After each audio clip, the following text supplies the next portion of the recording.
So I'm noticing they're throwing garbage around me. This Arcana said they didn't want my Danny to win because they have the swag. So and then this Arcana instead of sitting and sympathy church, he said turning over the city.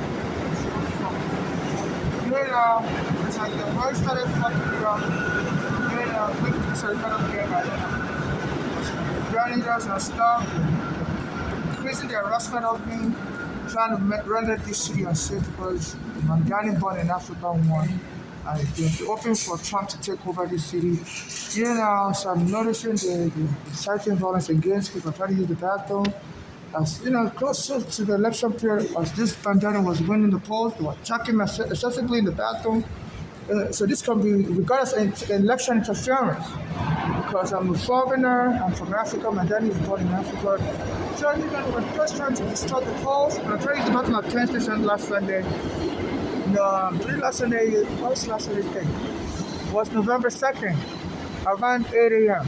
I noticed the guy was grabbing his fingers, and he looked like he was African or something. I still want to open the door for me on the T train for me to exit the train. I'm like, how did this guy know what was supposed to do? As soon as I was like, two steps I got up, he was holding his fingers, was sitting in front of me, two steps I got up, it wasn't by the door. Like, was confiscating me getting out. Because sometimes I choose to come back. The choose 34th Street or choose here. So as soon as the train was getting towards 42nd Street, on Sunday, I passed by the door and I was supposed to go to the first street. I was holding the door for me on the 2 train. And when I got to about the white woman came in there, I was heckling me saying, you think you're special, you think you're special. I was laughing. And then this Spanish woman came. I was talking to me like a monkey, shaking the door. I was like, okay, stop talking to me like a monkey. What are you saying? I don't understand what you're saying. Then the police came, said, girl, if you get out of the bathroom. I was like, look, I was a lady talking like a monkey to me. And I said, that was our way of telling to get out of the bathroom. I'm like, I don't care if she's deaf and dumb, but you can't be having people talk like a monkey to people. And if she's really deaf and dumb, this is an abuse of the disabled. Because she goes talks like a monkey to somebody, and it looked like, they may think she's faking it, and they think she's insulting them. And you get her jumped, and get that black person that jumped her killed. So, they're out of control. So they're doing everything to start violence. So that as soon as this Mandani was winning, this Trump said he would do anything to stop that Mandani from winning. So they want to create a state of panicky insecurity to delay the election. So, and they're continuing with that. So on the train here also, the train conductor was somebody smoking, how would the train conductor know who was smoking? Because there's no camera on the train. That 3 train especially, unless there's a secret camera there. And they always telling me that if I go to the bathroom, they're going to call the police to claim I'm the one smoking and stuff. I never even took that test until I was using the bathroom at DeKalb Avenue by the Q line. And on Brooklyn, all of a sudden the security car came in. There's somebody, it seemed like somebody smoking. I can see smoke. And I told my camera, I said, there's no smoke here. Why are you lying? And they called the police and the police joined them in the line. Said I was smoking in the bathroom, then I was flooding in the bathroom. I said, I recorded everything. He said, you guys are lying. And they told me, no, just get the fuck out of here and don't ever come back to the bathroom. So they harassing me to find an excuse to kill me.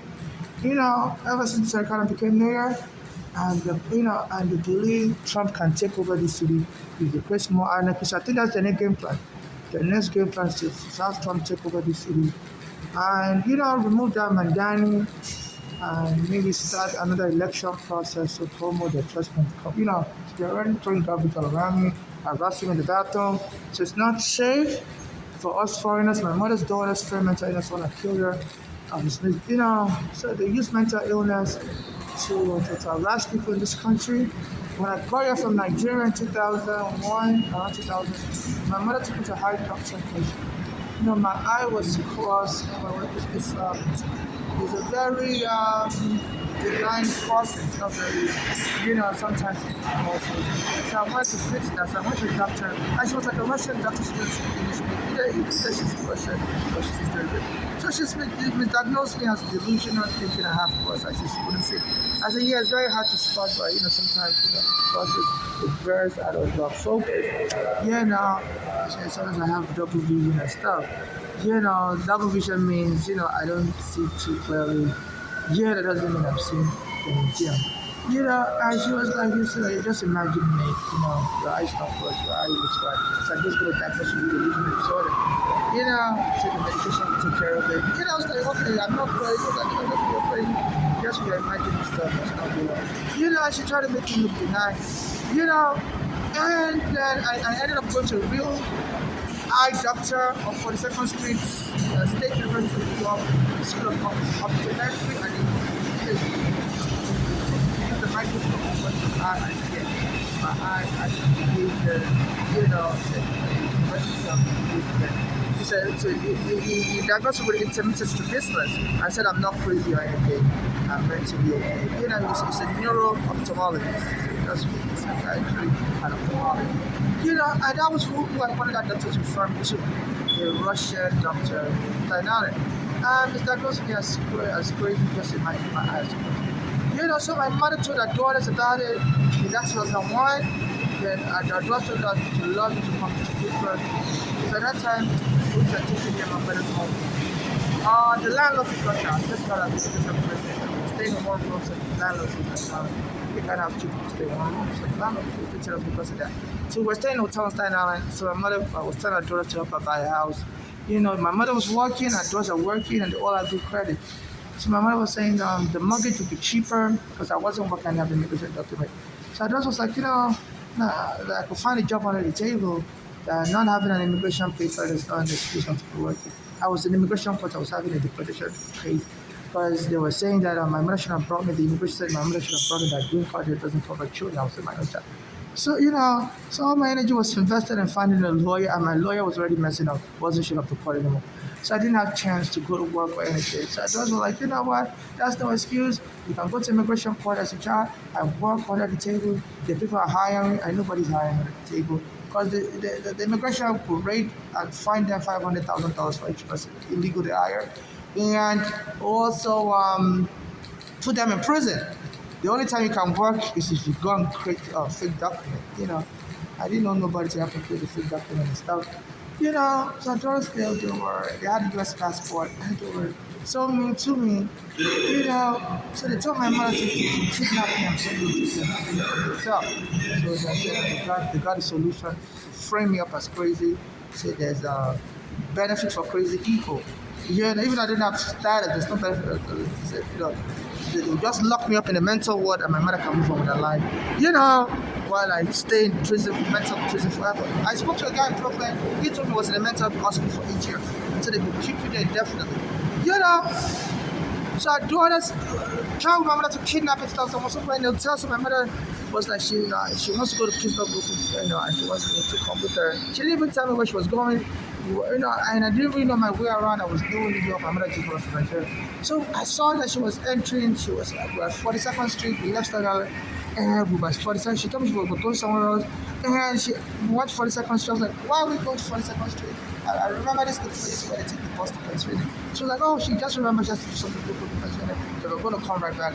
I go where we wanted to go. We ended up on the bus to Pennsylvania. So when we got there, I noticed because she has to work the next day. So I saw how she got into the car with one of my mother's brothers' car. So I got into the same car with a red car. In front of 636 Industry Street, Pittsburgh, Pennsylvania. That's where that daughter was in at that time, 2001. So and then that was to get out the car down because she doesn't want me to come with my mother. So it's only my mother going back to me. I said, oh, I said, no. My mother brought me here, same thing, just here for we're going to come back to New York together. Because I was a very bad, I didn't want to stay with her. So she used the car, she sped off and hit me with the car. And then the other daughter called the police, to cover up, said I was going to attack them with a weapon. And they sent police and took me away to the sidewalk. The lad had a weapon. At that time, the other had just been killed. And that Poland lady was saying, the police in America can kill a black person so easily. She always talked about Diallo. And she heard that Diallo wanted money, the family wanted a lot of money. And I think she was just trying to get me killed like that Diallo. She told them I had a weapon like Diallo and stuff. At that time, Diallo had just been killed. The whole world was marching for Diallo. So she hoped that, if the police kills me, they can cash in on the money. And that was a way to eliminate the problem.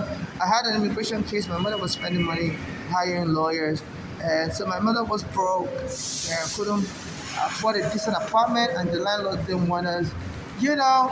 And adults were working; they didn't have any child. And adults had a U.S. passport, and my mother was telling them to borrow her money because my mother left some money in the bank account when we were children. There was lead paint in the house and stuff. So my mother wanted money for lead paint poisoning. And when she went back to Nigeria, she left the money in the bank account. Then our daughters, she took the daughters back with her to Nigeria, but the daughters would beat her up, said they want to come back to America. So she had them a white family, bring them to America in 1990. As soon as they got here, they beat up the white family, and they had to put them in juvenile detention. And the daughters ended up taking that money from my mother's account. That money was almost like $400,000. Close to it. So my mother got here in 1998. She was asking about the money, and the girls didn't want to help her with the money. So my mother ended up in a homeless shelter in Brooklyn. Someone almost stabbed her to death. And those girls must have had up to $400,000 at that time. They were single or married. They were both college graduates, close to graduate from college. They were both getting scholarship. They had U.S. passport. And my mother was in the homeless shelter. Even though my mother, had a college degree in banking and finance from Bronx Community College, had a green card also, but nobody would hire her because she had an accent. And she didn't know how to use the computer, so she was trying to go to computer school to learn so she can work in a bank. So the daughters said that daughters will take care of her. They filed the green card for her. But they're supposed to take care of you. If you file a green card for somebody, you're supposed to take care of the person until the person becomes a U.S. citizen. So my mother came here and said that daughters would help her. And also, I was supposed to come with my mother to leave me behind, And even though I was a minor child under 21, and if you file a green card, that only file a green card for her. She was supposed to take care of my mother till my mother became a U.S. citizen, and also take care of my mother's responsibility like me, But she broke the law. There's an affidavit of support requirement that if you file a green card for somebody, you can't leave the person destitute. As the person has child support obligation, I was under 21. You're supposed to help the person fulfill that obligation. Otherwise, it's kidnapped when you separate the mother and the child. So that boy, could have, filed a petition for me to come also. My mother said, she had advised that Palani to file a petition for me to go. But that Palani ignored her. My mother told us to get a lawyer, but my mother didn't want to abandon me. So my mother had to abandon me here. And then when she brought me here, 2 years later, the immigration arrested me. Because that Palani didn't follow the right paperwork. So I ended up going to prison even though I was still under 21. They said, that Palani didn't follow the proper paperwork, and my mother shouldn't have brought me. So I went to prison for that Palani and my mother's mistakes, because I was born a male in Nigeria. My mother and her daughters are female. So they said there's a gender bias in America. They didn't arrest that Palani, for, aiding and abetting a child kidnap. Because you don't file a green card for a mother and don't petition to bring the child also. There's a humanitarian visa you can file for, I ended up going to prison for all of them. And while the case was going on, that landlady wouldn't help my mother because the landlord said me and my mother shouldn't stay in the one room. And kicked us out of our room in Staten Island in 2001. So me and my mother was staying in a hotel. So my mother was trying to get her daughters to help her. They had good credit. They were both, that Palani had a house. The other one, Flora, was working, was making a lot of money, and had like almost $400,000.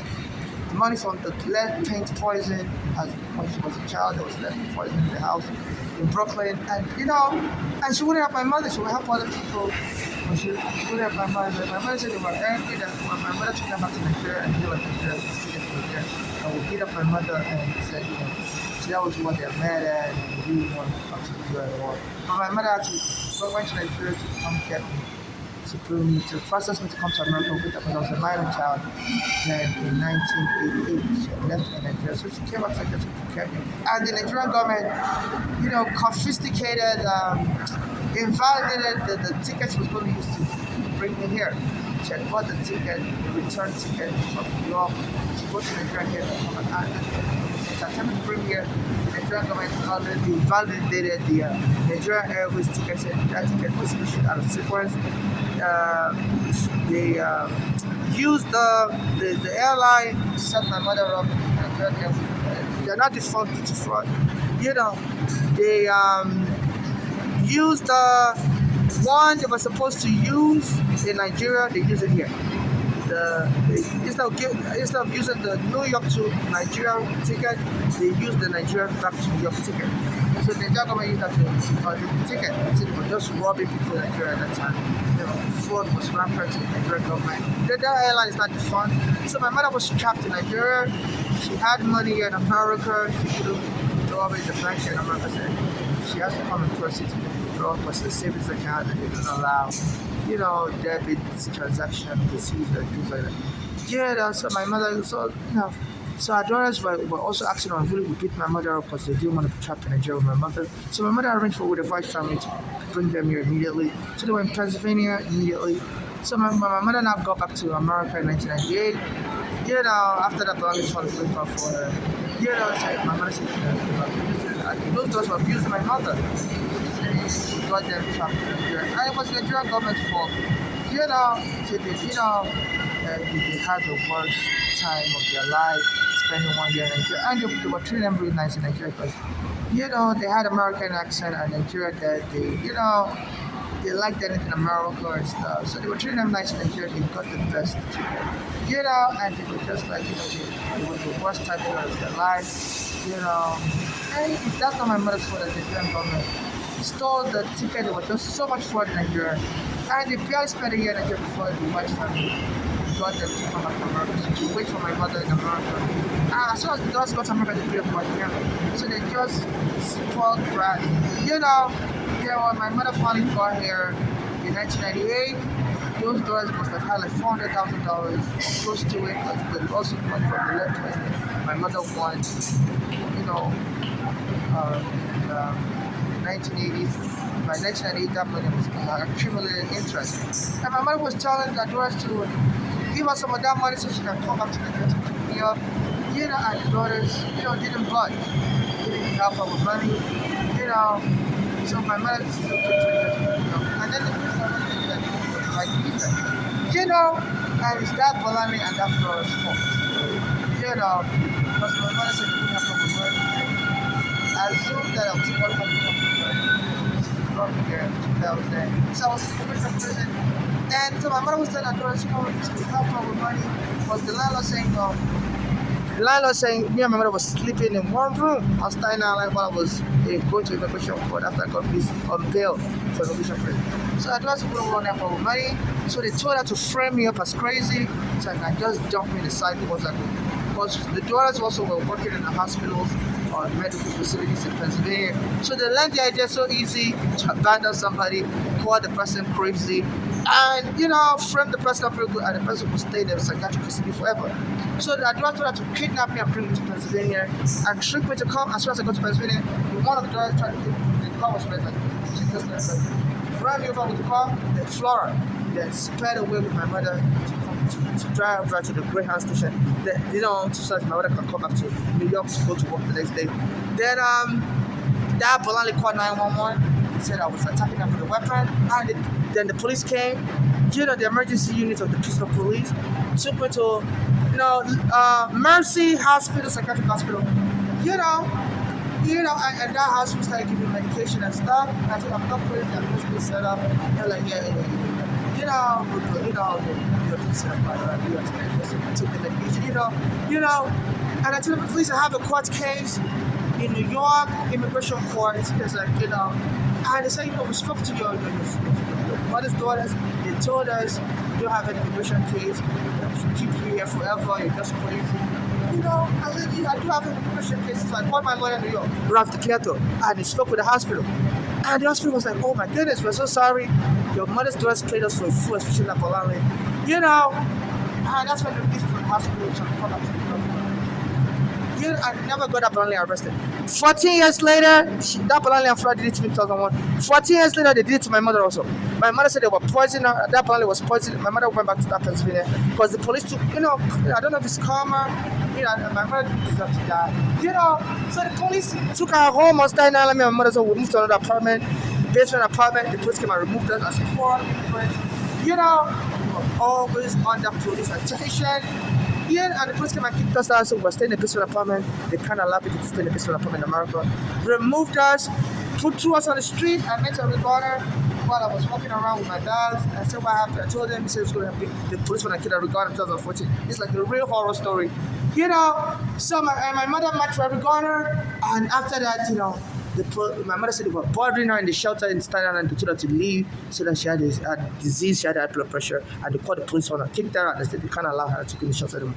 I said, this is discrimination. My mother said she was crying, so she had nowhere else to go, so she begged those daughters. So she asked those daughters to send her money so she can rent a room. Those daughters said she has to come back to Pennsylvania. And my mother was so scared to go back to that Pennsylvania because she knows those daughters are brutal. She said they almost killed her in 1998.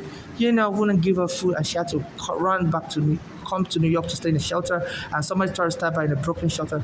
Even though that Bolani found a green card from my mother in 1998, and she was supposed to be taking care of my mother, didn't take care of my mother. So those was connived. I said my mother should come back to Pennsylvania. They were going to help her in Pennsylvania. So I saw my mother go to Pennsylvania, said, that she was staying with Flora, and that Flora's husband, a U.S. soldier, he tried to punch her and said, we don't want you here either. Honestly, we're just trying to get my mother to die early, hoping to score some money as inheritance, because my mother was already suing the police in New York for taking me and my mother's home. So that was why they lured her to come to Pennsylvania. So that Flora was married to a black American. We tried to punch my mother, and the police in Pennsylvania went up my mother. So my mother moved to that Polanyi's house from Flora's house. And I said that Polanyi said she didn't want her either. I was started pressing my mother's shoes. We were just trying to get my mother to die early. They didn't want her to have peace of mind. So they jump her and just, so that Polanyi released snow on the floor like water. Said it would. So that Polanyi, after it snowed, my mother would trip or snow and die. So my mother said another person came to visit the house in 2015 or 14. As soon as my mother came to visit, the person tripped. So, I believe it was my mother's other daughter, Flora, who came to meet that Polanyi. She didn't know if it was intentional fall or beautiful. So that Polanyi is the biggest one. So my mom was like, she suspected her of insurance fraud or trying to kill her. My mother said she had to get the show as not she had to stop. And then my mother said that Polanyi started trying all the tricks, like putting counterfeit poison in my mother's food. So my mother started having bloody diarrhea, started having heart attack symptoms.